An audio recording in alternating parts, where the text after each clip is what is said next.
আপনাদের কাছে প্রকাশ করছি। কারণ আমরা জানি এবং আমরা বিশ্বাস করি যে হিন্দু মুসলমান ভাই ভাই একসাথে বসবাস করতে চায়। এদেশে যেমন হিন্দুরা বসবাস করবে, মুসলমানরাও বসবাস করে, ধর্ম সম্প্রীতির কোনো বিরামের থাকবে না। মুসলমানরা এদেশে যেমন বসবাস করতে পারবে, তাদের সমস্ত অধিকার ভোগ করতে পারবে, হিন্দুরাও করতে পারবে। এক শ্রেণীর কুচক্র মহল এটাকে বিভেদ করার সৃষ্টি করে। আমাদের দল, আমাদের নেতা জনাব তারেক রহমান এটাতে বিশ্বাস করে না। তিনি সবসময় মনে করে হিন্দু এবং মুসলমান একসাথে বসবাস করবে, এটা কোনো আলাদা কোনো পৃথক সত্তা নয়।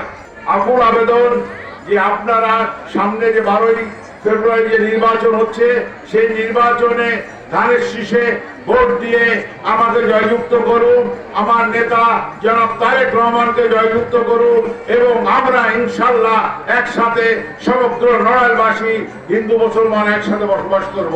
আপনাদের সাথে একটা প্রতিজ্ঞা করতে চাই, আমি আল্লাহর রহমতের জন্য অর্থ এলাকায় এন্ট্রি হতে পারি, আপনাদের প্রতি একটা আচরণ করবে না। যারা যদি কোনো আচরণ দেওয়ার চেষ্টা করে আমরা তাদের প্রতিহত করবো এবং দাঁত ভাঙা জবাব দিব। আপনাদের কাছে আবার আশীর্বাদ চেয়ে আমি আমার বক্তব্য শেষ করলাম।